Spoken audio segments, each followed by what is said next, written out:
Hello বাচ্চারা, আজ আমরা শুনবো বাঁদর পড়ল কাদায় নামক গল্পটি। শুরু করা যাক তাহলে।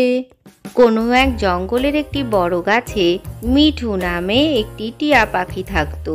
সে ছিল খুবই বুদ্ধিমান, সঙ্গে সে দয়ালুও ছিল। অন্যদিকে জঙ্গলে লালু নামে একটি বাঁদরও থাকতো। সে ছিল খুবই দুষ্টু প্রকৃতির।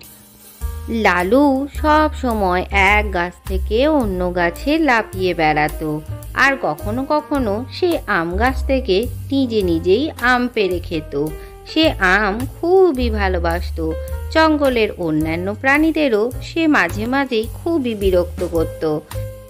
আরে ও লালু বাঁদর, কোথায় চললে? একবার আমার গাছের ওপরে এসো দেখি।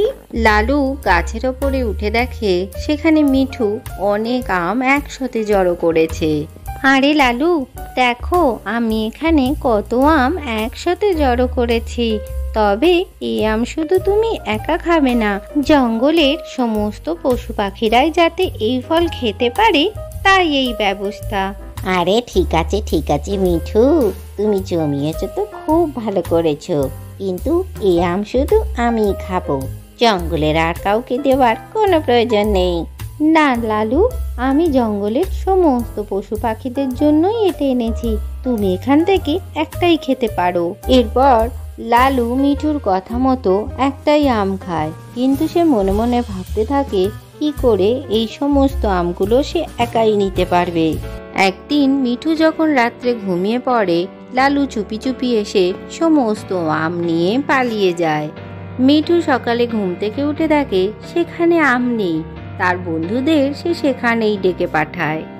দেখো তোমরা, আমি জঙ্গলে সমস্ত পশু পাখিদের জন্য আম এনে জড়ো করেছিলাম, কিন্তু সেই আম আমি এখন দেখতেই পাচ্ছি না। কেউ তো চুরি করেইছে, আর আমি বুঝতেও পারছি কে এই কাজ করেছে। আমি জানি এই কাজ লালু বাঁদরের, কারণ কালই সে সমস্ত আম খেতে চেয়েছিল। তুমি কিছুই চিন্তা করো না মিঠু, আমি ওই লালু বাঁদরকে শাস্তি দেবার একটা ব্যবস্থা করছি। ওকেও জানতে হবে জঙ্গলের অন্যান্য পশুদের খাবার সে এইভাবে খেয়ে নিতে পারে না।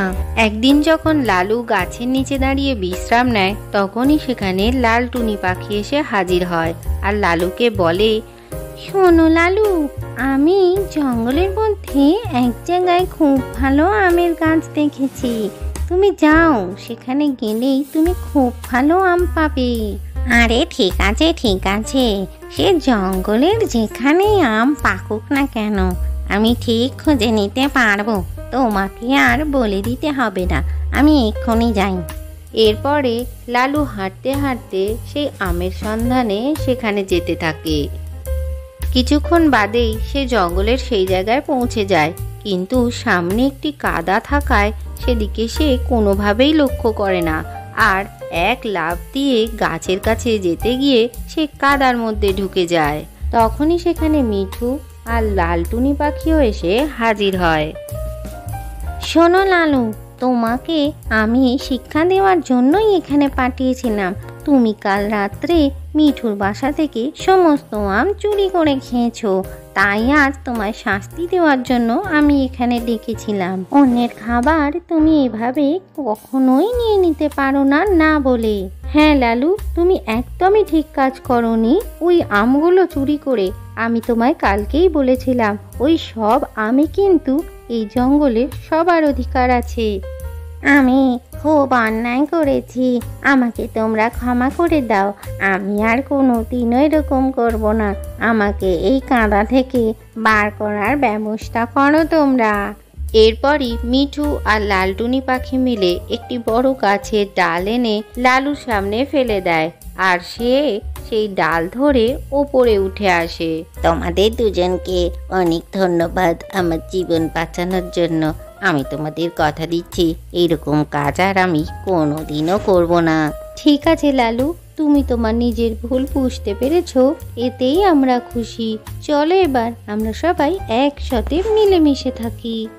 আজকের গল্পটি থেকে কি শিখলে বাচ্চারা? না বলে কখনোই কারোর জিনিস নিয়ে নিতে নেই। ভিডিওটি ভালো লাগলে চ্যানেলটিকে লাইক ও শেয়ার করে সাবস্ক্রাইব করে দিও।